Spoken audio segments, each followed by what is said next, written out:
last thing I want to talk to you about, speaking of teams building a certain way. I thought Oklahoma City had a fantastic couple of weeks, right? You know, a week or so back, they acquire Alex Caruso from Chicago. I mean, Alex Caruso was a guy everybody wanted, and they got him by dealing Josh Giddey straight up. And Josh Giddey, I think, is going to turn out to be a pretty good player. Like, Josh Giddey is 21 years old and is a big, long point guard who just has a problem with his shot. And because of that, he really was superfluous in Oklahoma City. Like, they didn't need him. That's why he was, talked to about coming off the bench next year. You bring Caruso into the Thunder, and all of a sudden, you have got kind of Boston-level defense at those wing spots with Shea, with Lou Dort, with Caruso. Jalen Williams can defend. Like, you've got a real defensive rotation in that backcourt. I love the fit of Caruso. And then, you go out and make a deal for Isaiah Hartenstein. And this guy, he is really good. Like, I didn't know what he was when he came over from the Clippers to the Knicks, but the way he played in New York, the aggressiveness he has on the glass, particularly the offensive glass, which should be a huge help to Oklahoma City. He's an excellent passer. He makes quick decisions. Like, this guy is a legit starting center in today's NBA. And if Oklahoma City was missing anything last year, it was size, strength, rebounding in the middle. And you get Hartenstein, and he solves that problem. He does. I don't know how many minutes him and Chet will play together. I would guess they start together, and then down the stretch, you see Oklahoma City kind of going with whatever lineup works, right? Like, probably Chet back at the 5, some smaller players at the wing positions, and build it out that way. But having Hartenstein on that, in that rotation, I think makes them measurably better. I thought Oklahoma City did outstanding this offseason.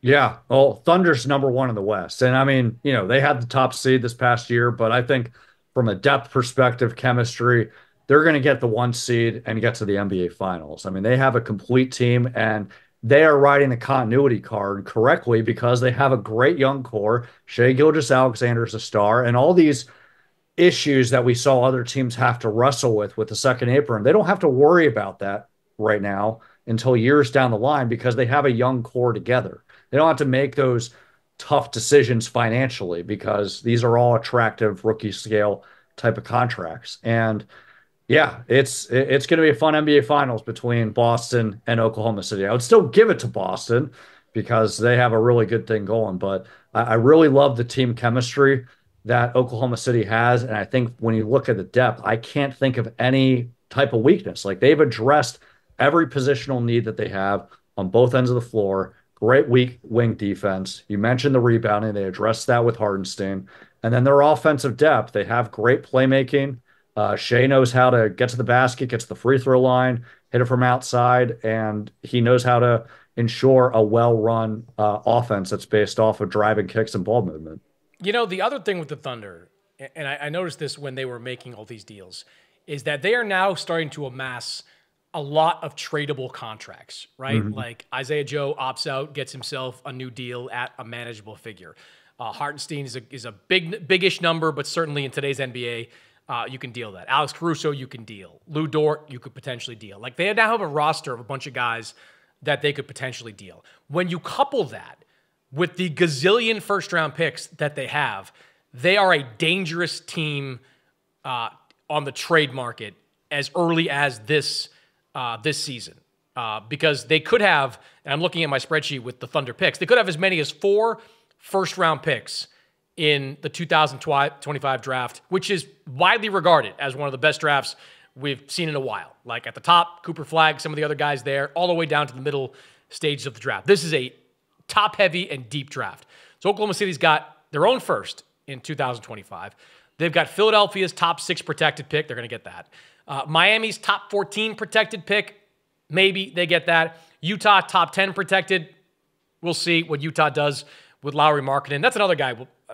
Lauri Markkanen, I think, is going to get traded because Danny Ainge, as good as any GM, Mark, smells blood in the water. And I think there's blood in the water with teams out there like the Warriors, like the Rockets, who are looking to add a piece to their team. And if they can add an all-star like Markkanen, I think the Jazz might do that. So you've got that. You get 2 pick swaps as well, but the Clippers not going to do that.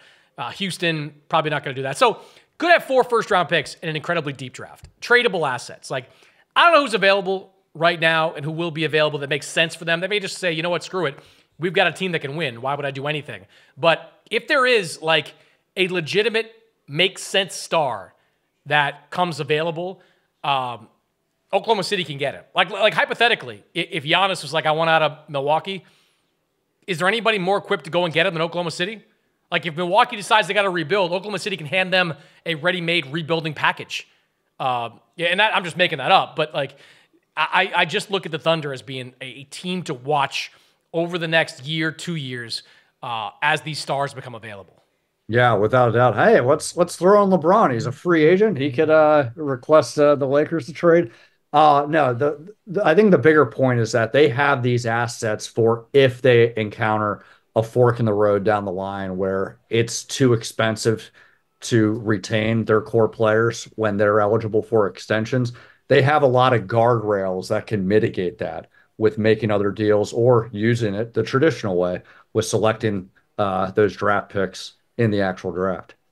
4 first-rounders next year, Mark. Like, what are they going to do with 4 first-round picks? Like, I thought they had a great draft. They draft Nikola Topic, who I watched a little bit of playing overseas. Like, he's a legit, I think, future star point guard in the NBA. Not going to play this year. They're going to have he's got a knee issue. Even if he was ready to come back in midseason, they're probably going to tell him, screw it. Like, don't do it. Just stay out, and we'll bring you back next year. Maybe we lose a guy or two, and all of a sudden you're ready to step in and be their starting point guard. Like, they've just got so many assets to work with. I think they're going to be dangerous. And again, I don't know who that guy is that springs loose, that says, I want to be traded and is not happy. But whoever that player is, Oklahoma City, I think, is just sitting there ready to roll, ready to make a deal like that.